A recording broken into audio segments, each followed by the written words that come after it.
Hello दोस्तों, नमस्कार। स्वागत है आपका। हम देख रहे हैं एनसीईआरटी की बुक, और एनसीईआरटी की बुक में से हम कोशिश कर रहे हैं कि जो क्वेश्चन यूपीएससी के एग्जाम में बन सकते हैं उनके बारे में। और यूपीएससी के एग्जाम में आपका सबसे पहला आईएएस, सीडीएस, एनडीए, सीएपीएफ और एपीएफसी जो इन्फोर्समेंट डिपार्टमेंट का है, वो शायद जनवरी में होगा एग्जाम, उसके लिए भी हम देखेंगे। तो हमारा मूल उद्देश्य तो सिविल सर्विसेज के एग्जाम के दिशा में ही रहेगा, क्योंकि बाकी सब एग्जाम उसी के तलछट के रूप में एक तरह से आते हैं। तो जहाँ से क्वेश्चन बनते हैं, पिछले जो क्वेश्चन बने हैं उनको देखते हुए, और जो आगे बन सकते हैं नए, उनको देखते हुए ये एक तरह से स्टार्ट किया है मैंने। तो देख लेते हैं। देखिए, आज का पहला एक टॉपिक बता देता हूँ मैं जल्दी से आपको। ये 6 क्लास की हम ज्योग्राफी पढ़ रहे हैं। इसमें देखिए, बृहस्पति, शनि और यूरेनस के चारों ओर छल्ले हैं। तो आपका ऑप्शन में आ जाए कि किन उपग्रहों के चारों ओर छल्ले हैं। तो आपके दो के बारे में तो पता है, एक के बारे में तो आपको कंफर्म पता है, शनि, और एक के बारे में और पता होगा, बृहस्पति। लेकिन यूरेनस के बारे में थोड़ा सा कम ही ध्यान देते हैं, लेकिन ऑप्शन में ये तीनों आ जाएंगे तो आपका ये तीनों ही सही होगा। तो ये ध्यान में रखना है आपको। और पृथ्वी से इन छल्लों को शक्तिशाली दूरबीन की सहायता से देखा जा सकता है। स्टेटमेंट में है क्या देखा जा सकता है दूरबीन से? तो आप जवाब देंगे यस, देखा जा सकता है। तो नेक्स्ट देख लेते हैं। थोड़ा सा मैं ये आपको चित्र बता देता हूँ, दिखा देता हूँ, जिससे आपको दूरी और ये सारी चीज़ें पता पड़ जाए। बेसिक चीज़ें हैं जो नए लोग तैयारी कर रहे हैं उनके लिए भी। और इससे क्या होगी, आपकी इमेज बनेगी। ये थोड़ा सा नीचे से ऊपर की ओर मैं ले जाऊंगा, ठीक है। देखिए, ये सूर्य है। सबसे पहला ग्रह है आपका बुध, दूसरा है आपका शुक्र, तीसरा है आपका पृथ्वी, चौथा है आपका मंगल, और पांचवा है आपका बृहस्पति। तो ये ध्यान में रखना है, बृहस्पति और मंगल के मध्य में ही ये क्षुद्र ग्रह हैं, जो है ना, छोटे छोटे, जो एक तरह से टुकड़े ग्रहों के, एक तरह से मान लीजिए, वो इन दोनों ग्रहों के मध्य ही घूमते हैं, मंगल और बृहस्पति। तो इस मतलब पोज से यही एक तरह से मुझे ज्यादातर बताना था। और इसके बाद तो आ ही जाता है आपका शनि, फिर आता है आपका यूरेनस, और फिर आता है आपका नेपच्यून। और प्लूटो के बारे में आपको पता ही है। ये अब ग्रहों की ग्रहों उपग्रहों में, सॉरी, ग्रहों में अब नहीं गिना जाता है ये। तो यही बताना था मुझे इससे। नेक्स्ट देख लेते हैं। मैं थोड़ा सा पढ़ के ही बता देता हूँ जल्दी जल्दी। सूर्य, 8 ग्रह, उपग्रह तथा कुछ अन्य खगोलीय पिंड जैसे क्षुद्र ग्रह एवं उल्का पिंड मिलकर सौर मंडल का निर्माण करते हैं। यानी सूरज के चारों ओर जो कुछ है, यानी उसकी स्थिति में, यानी कि अभी हमने क्या देखा था, नेपच्यून तक जो भी उसके अंदर में आता है, यानी कि उसके गुरुत्वाकर्षण क्षेत्र में जो भी आता है, तो वो मिलके एक तरह से क्या बनाता है, सौर मंडल। तो बाई चांस क्वेश्चन आ जाएगा क्षुद्र ग्रह और उल्का पिंड, उल्का पिंड के बारे में आ जाएगा, उल्का पिंड सौर मंडल का भाग है या नहीं है? तो आप जवाब देंगे यस है। तो यही इससे एक तथ्य निकल रहा है।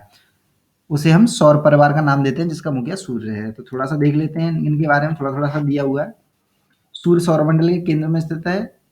यह बहुत बड़ा है। अरे यार, ये तो छोटी छोटी चीजें हैं, थोड़ा सा मैं इसमें से छांट के आपको बता देता हूँ। एक तथ्य मैं बता देता हूँ, वो तो बहुत ही मतलब सिंपल सी चीजें थी, जरूरी नहीं हो। अंतर्राष्ट्रीय खगोलीय संगठन ने क्या किया था, प्लूटो को 2006 में ग्रह का दर्जा एक तरह से छीन लिया था। तो ये आपको ध्यान में रखना है। अभी इसे बौना ग्रह के रूप में जाना जाता है। थोड़ा क्षुद्र ग्रह के बारे में देख लेते हैं। तारों, ग्रहों और उपग्रहों के अतिरिक्त असंख्य छोटे पिंड भी सूर्य के चारों ओर चक्कर लगाते हैं। इन पिंडों को क्षुद्र ग्रह कहते हैं। ये मंगल और बृहस्पति की कक्षाओं के बीच पाए जाते हैं। जैसा कि मैंने चित्र में दिखाया था थोड़ी देर पहले, ये वही वाले हैं। वैज्ञानिकों के अनुसार क्षुद्र ग्रह ग्रह के ही एक तरह से भाग होते हैं ये, जो कि बहुत वर्ष पहले विस्फोट के कारण ग्रहों से टूटकर अलग हो गए थे। तो ये ध्यान में रखना है आपको पूरा प्रोसीजर। उल्का पिंड के बारे में थोड़ा सा देख लेते हैं। पृथ्वी के सूर्य के चारों ओर चक्कर लगाने वाले पत्थरों के छोटे छोटे टुकड़ों को उल्का पिंड कहते हैं। यानी कि सूर्य के चारों ओर लगाते हैं ये चक्कर, ये ध्यान रखना है। कभी कभी ये उल्का पिंड पृथ्वी के इतने नजदीक आ जाते हैं कि इनकी प्रवृत्ति पृथ्वी पर गिरने की होती है। इस प्रक्रिया के दौरान वायु के साथ घर्षण होने के कारण ये गर्म होकर जल जाते हैं। फलस्वरूप चमकदार प्रकाश उत्पन्न, जो चमकदार प्रकाश उत्पन्न होता है, वो एक्चुअल में उल्का पिंड ही होते हैं। आपको ध्यान में रखना है। कभी कभी कोई उल्का पिंड पूरी तरह से जले बिना ही पृथ्वी पर गिर जाता है, जिससे धरातल पर गड्ढे बन जाते हैं। जैसा कि आपने पहले सुना ही होगा कि उल्का पिंड गिर गया, अक्सर खबरों में न्यूज़पेपर में भी आता रहता है, यहाँ पर गिर गया, तो वो एक्चुअल में उल्का पिंड ही होते हैं। क्या आपने तारों वाले खुले आकाश में एक ओर से दूसरी ओर फैली हुई चौड़ी सफेद पट्टी की, अरे यार ये तो बहुत ही सिंपल है, ऐसे छोड़ देते हैं, जहाँ से क्वेश्चन बनते हैं केवल वही चीज़ देखते हैं हम। इस वाले पाठ में तो केवल यही सवाल है। चलो ये दूसरा पार्ट देख लेते हैं जल्दी से।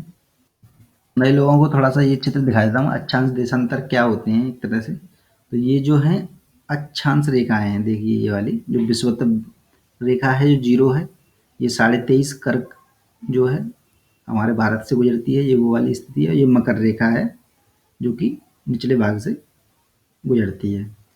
तो ये ऐसे करके अक्षांश रेखाएं हैं। और देशांतर रेखाएं कैसी होती हैं, ऊपर से ऐसे। तो बस थोड़ा सा चित्र दिखाना था, ये महत्वपूर्ण होगा, मैं बताता हूँ अभी। भारत का जो समय है वो आपको पता ही होगा, 82.5 डिग्री जो है पूर्वी यहाँ से गुजरता है, जो कि इलाहाबाद के नैनी जो क्षेत्र है वहाँ से गुजरता है। तो ये थोड़ा सा एक याद रखना है आपको। हालांकि ये आईएएस के लिए नहीं है, लेकिन सीडीएस एनडीए में और इन सब बाकी यूपीएससी का एग्जाम आ जाता है कभी कभी। और एक ये वाला तथ्य याद रखना है, 5 घंटे 30 मिनट जो है हम ग्रीनविच टाइम से आगे हैं, एक तरह से चलते हैं, यानी ये वाला तथ्य याद रखना है। बाकी इस पार्ट में भी ज़्यादा महत्वपूर्ण चीज़ें नहीं है, वो सब आपकी करी हुई हैं, तो इसमें मैं ज़्यादा उस पर जा नहीं रहा हूँ, एक तरह से ये मान के चलिए। नेक्स्ट पार्ट में देख लेते हैं कोई इम्पोर्टेंट चीज़ हो तो। ये एक इम्पोर्टेंट चित्र दिखा देता हूँ आपको, पृथ्वी का जो है परिक्रमण एवं ऋतु में जो परिवर्तन होती है। जैसे ये सूर्य है, पृथ्वी के सबसे समीप जो पृथ्वी होती है तो शरद ऋतु होती है, एक तरह से ये मान के चलिए।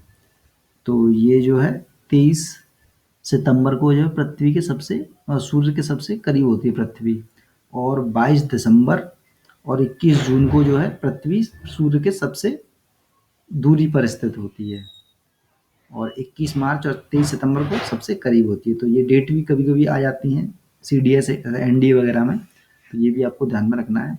और बाकी यूपीएससी के लिए ये स्थिति एक तरह से जानकारी होनी चाहिए कि किस प्रकार से पृथ्वी एक तरह से ये घूम रही है। देखिए समझने वाली चीज़, थोड़ा समझ सकते हैं इसे। देखिए एक तथ्य बता दूं आपको, थीमेटिक मानचित्र किसे कहते हैं। तो थीमेटिक मानचित्र उन्हें कहते हैं जिनमें सड़क मानचित्र, वर्षा मानचित्र, वन उद्योग आदि के बारे में थोड़ा सा मैप पर यानी एटलस पर दर्शाया जाता है, उन्हें कहते हैं थीमेटिक मानचित्र। तो ये तथ्य आपको ध्यान में रखना है। देखिए हमेशा एक जलमंडल से जो है क्वेश्चन बन जाता है कि, देखिए बताता हूँ मैं अभी आपको। जैसे कि पृथ्वी पर जो है 97% पानी तो जो है महासागरों में ही है जो कि खारा है, लेकिन जो है पीने योग्य जो जल है, पीने योग्य जो जल है वह सबसे ज्यादा कहाँ है, एक तरह से बर्फ की परतों तथा हिमनदों में, ठीक है। लेकिन इसके बाद जो नंबर आता है वो भूमिगत जल का आता है, ये आपको ध्यान में रखना है। और इसके बाद जो आता है वातावरण में मौजूद जो जल है उसका। तो ये 3 क्रियाएं आपको याद रखनी है। सबसे ज़्यादा बर्फ के रूप में है पीने योग्य और हिमनद के रूप में, दूसरा आपका भूमिगत जल के रूप में, तीसरा आपका वायुमंडल में जो जल है वो एक तरह से स्वच्छ जल है, यानी खारा जल नहीं है। तो ये तथ्य आपको ध्यान में रखना है। थोड़ा सा वायुमंडल की विभिन्न परतों के बारे में बता देता हूँ, क्वेश्चन लगभग बन जाता है यहाँ से। तो देखिए क्षोभमंडल जो है यहाँ पर है, एक तरह से जहाँ पर वायु का सबसे ज़्यादा एक तरह से गहनता होती है। तो यहीं पर लगभग जो पैराशूट वगैरह है क्षोभमंडल के अंदर ही होते हैं। लेकिन जो समताप मंडल है, समताप मंडल में इम्पोर्टेंट चीज़ ये है कि जहाज जो उड़ते हैं वो एक तरह से समताप मंडल में ही उड़ते हैं, ये ध्यान में रखना है। इसके बाद आता है आपका मध्यमंडल। तो मध्यमंडल आप देख लीजिए, यहाँ पर जो रॉकेट हैं और ये सारी ये जो जहाज वगैरह वैसे रॉकेट वाले जहाज हैं जो, वो एक तरह से आयनमंडल और मध्यमंडल के मध्य में एक तरह से होते हैं। और आयनमंडल से ऊपर यानी बहिर्मंडल में आपका ये सैटेलाइट वगैरह बहिर्मंडल में एक तरह से डाले जाते हैं। तो ये तथ्य आपको ध्यान में रखना है कि सैटेलाइट कहाँ रखा जाता है, बहिर्मंडल में एक तरह से। एक तथ्य और आप बता दूं आपको, वायुमंडल में जो है सबसे ज़्यादा नाइट्रोजन है, ये तो पता ही है, ऑक्सीजन है दूसरे नंबर पर, ये भी पता है, तीसरे नंबर पर कार्बन डाइऑक्साइड है, और चौथे नंबर पे आपका आर्गन गैस है। सॉरी इसमें कुछ गड़बड़ लग रहा है मैं